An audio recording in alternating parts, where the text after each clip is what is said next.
Hey guys, Scott Fishman here for Wrestling Inc. Today we have the distinct honor of talking to a decorated Ring of Honor champion right now, Tracy Williams. I feel like we should be calling you Tracy Two Belts. How you doing today? I'm doing very well today. A little bit of a gray day today, but over here the sun's shining bright. For me personally, yeah, really great time right now. Thanks for having me, Scott. I Yeah, appreciate it. yeah, for sure. So I just wanted to talk about your the big anniversary show. Just the history was made in a number of ways with new champions. With you winning the television champion and becoming tag team champions. Tell me what that night meant to you, and then also it kind of just reinforces just the trust that Ring of Honor has in you that you're able to deliver. And because in a very competitive division on both sides. So talk about that a little bit. Yeah, I mean it's kind of unreal feeling in a way. It's almost totally unheard of to do in Ring of Honor, let alone in wrestling. And so to have that under my belt, so to speak, now is very, very cool. And yeah, it's definitely means a lot to be put in that position to have to go out there and have two title matches in one night.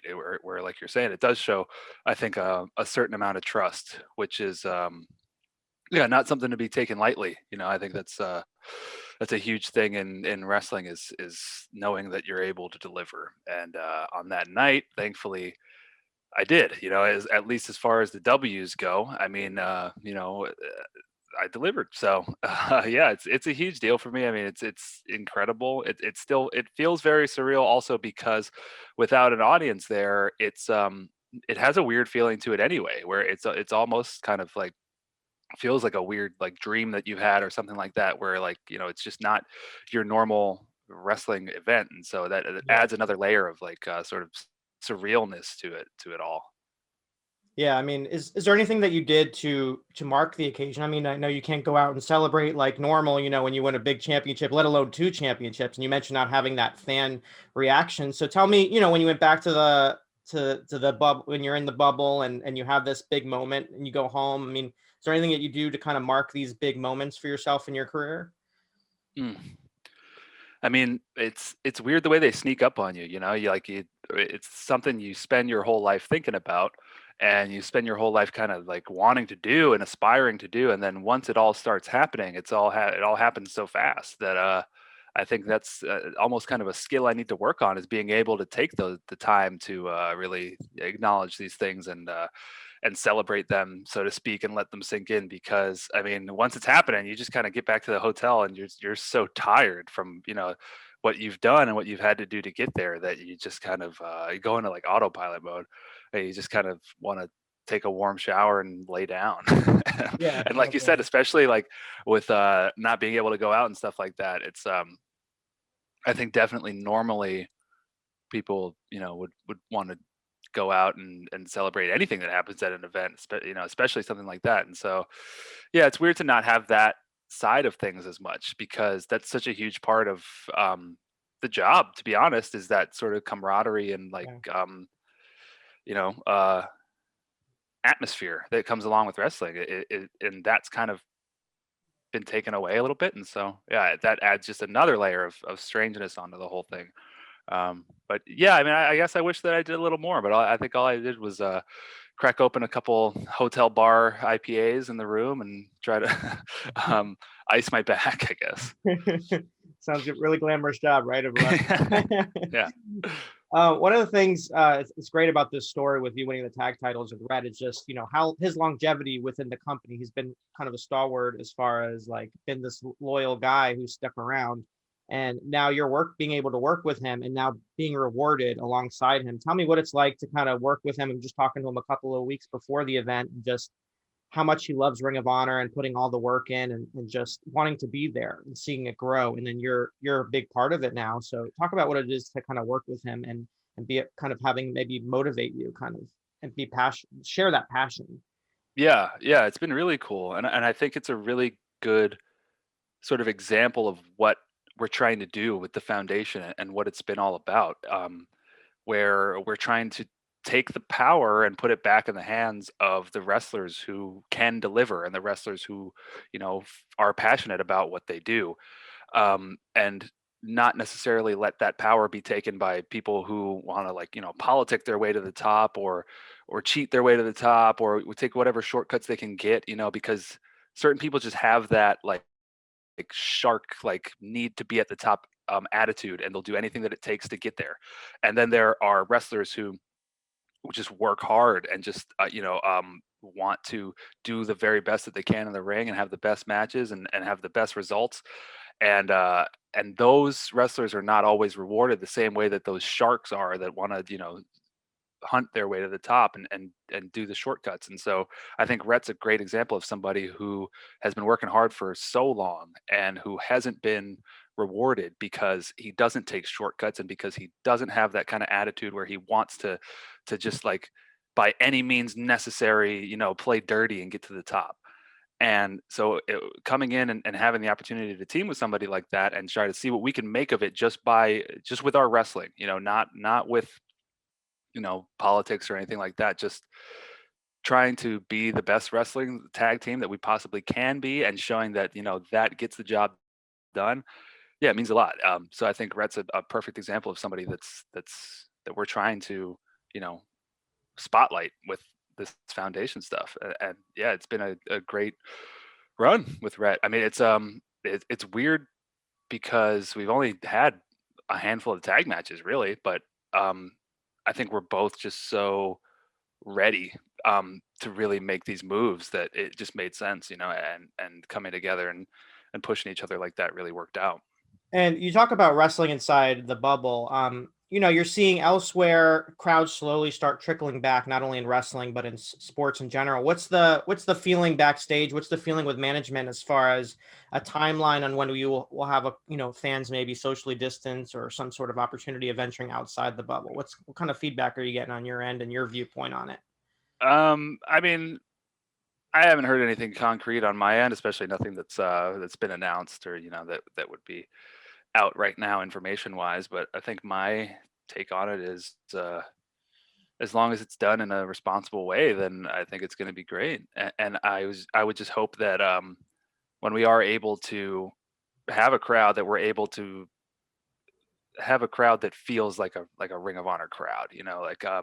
I think we've all gotten used to the way of doing it now in the studio tapings with no crowd, that we're all chomping at the bit for that real, like, crowd wrestler interaction experience.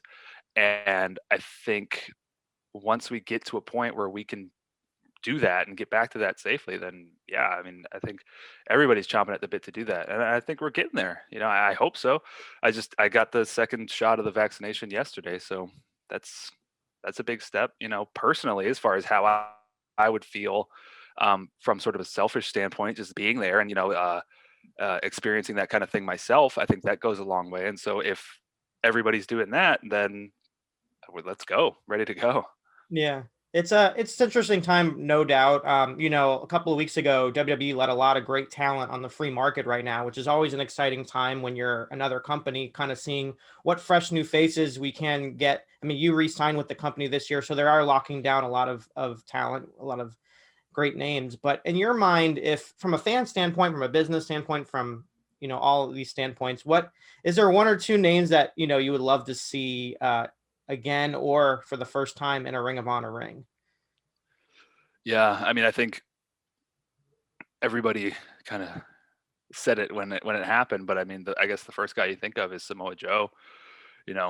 He's somebody who I watched in Ring of Honor for a long time, and who embodied what Ring of Honor was. He's the kind of person he's the kind of wrestler I'm talking about, who got it done in the ring, and let his actions speak for him mostly. He is a man of strong words, but he's also just in ring one of the best wrestlers you've ever seen. And that's what got him to the top, was that presence and that legit cred as a wrestler. And so, I mean, he was and would be a perfect fit for Ring of Honor, but that's up to the man. And just overall, yeah, it sucks to see that happen, especially under these circumstances. We're still in the midst of a pandemic, and that's still happening, so that really sucks. But just to answer your question, I mean, yeah, I think that would be incredible, and that'd be a test. I'd love to take on if the opportunity presented itself as well. And when you see these, these sad stories of men and women losing their jobs, and you see what Ring of Honor has done as far as maintaining employment for a lot of the guys and girls, even through the pandemic, without even having events, did that kind of reinforce that you made the right decision to re-sign with the company? Yeah, I mean, absolutely. It's incredible. It was I felt very, very fortunate, and I felt like there was no way to know something like this was going to happen, but yeah, I mean, I did sort of solidify in a way that I had made the right decision to in the direction that I had gone in. I think I don't really regret any turns I've made in wrestling at all. I hope that's just I've got the right mindset on it, but I don't think I've just made all the right choices. But yeah, even though I try not to regret any choices I made anyway, it definitely was. I felt extremely fortunate that that was the circumstance and that they did that and continue to do that. And or even now, I mean, continuing, you're seeing new talent come into Ring of Honor. It's not like they're just sticking and playing the hands that they've been dealt before the pandemic or anything.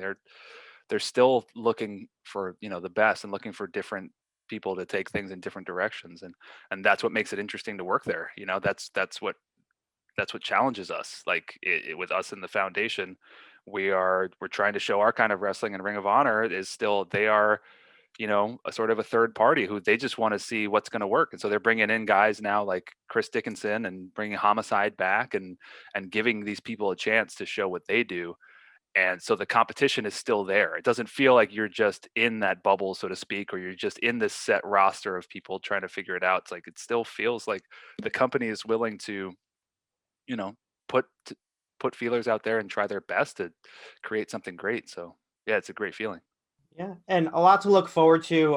You as the television champion, you have your big first title match against Tony Deppen this week on Ring of Honor TV. Tell me what that going into that match, what your thoughts of. You mentioned bringing that pure style of Ring of Honor, and you mentioned all these new talents coming in, but emerging faces also with Ring of Honor when you think of Tony. So, tell me about what your mindset going in, what fans can expect, and just what it's like to kind of be able to have that blank canvas to work on each week.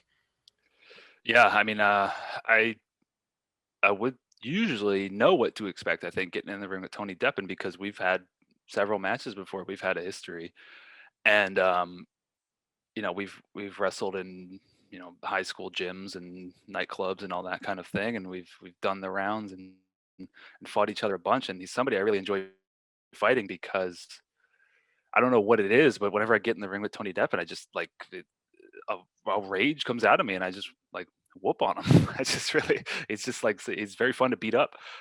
So I am expecting to enjoy that.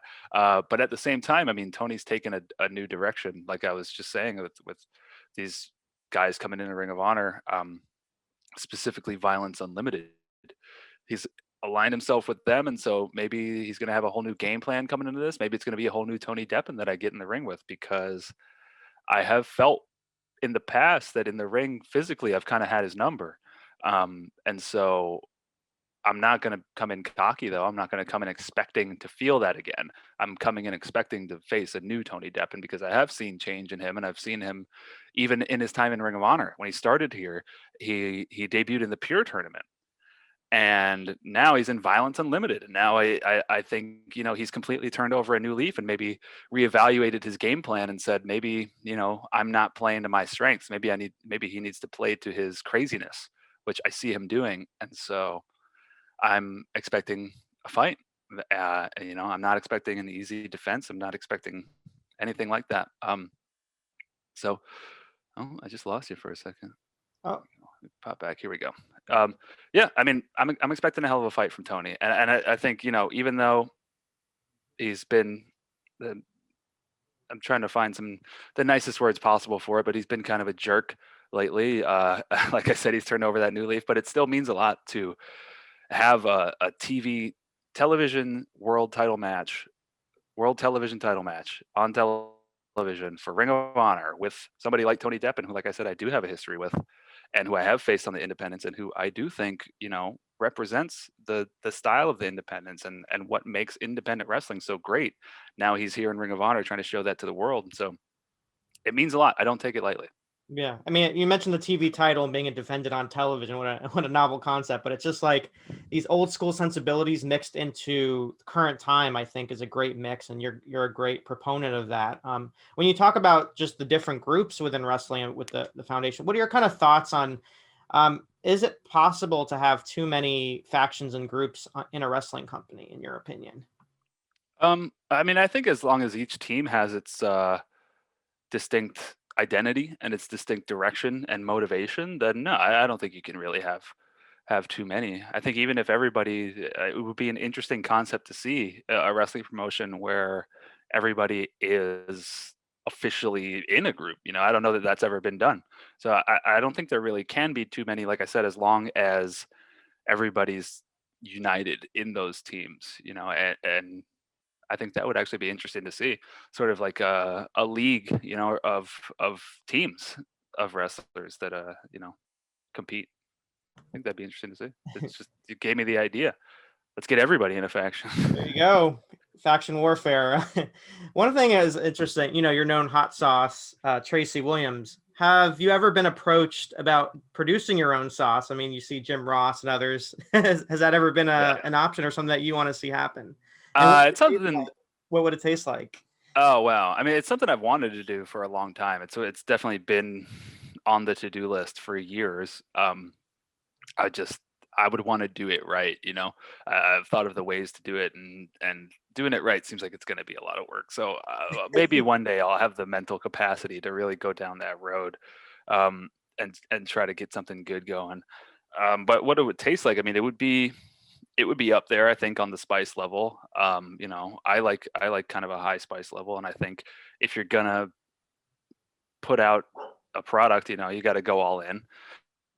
And so I wouldn't want to be putting out some mild sauce. You know, I would want it to have some kick. That would be sure for sure. Definitely some jalapenos in there. Definitely something way higher than that as well, just to get the heat up. But yeah, I mean, it'd be hot. It'd be hot. I could tell you that. Hot and spicy. Yeah. All right. Tracy, why don't you just let people know you have your big match, of course, Ring of Honor, ROHWrestling.com, Honor Club. There's so many ways of watching it, syndication, many ways to watch Ring of Honor TV. And YouTube has you have a great YouTube channel. What I love about Ring of Honor is you have the guys and girls being able to contribute and show, their personality inside and outside the ring. Through different ventures, through different ways, whether it's on their podcast or on their YouTube channel, especially during the pandemic when you guys weren't producing actual traditional wrestling shows. So why don't you just let people know where they can find you? I know you're active on social media and you love interacting with everyone. So Yeah, I mean, you can find me on Twitter or Instagram at sauce_Williams. Check out the ROH shop for the merchandise that I got out there. And yeah, I mean, there's so many ways to watch ROH now, which is great. And there's tons of new free stuff coming out as well. So you don't even have to buy in or anything like that. Every Monday at 7, there's a watch along of the weekly episode of Ring of Honor Television, which is available on the Ring of Honor website for free every week.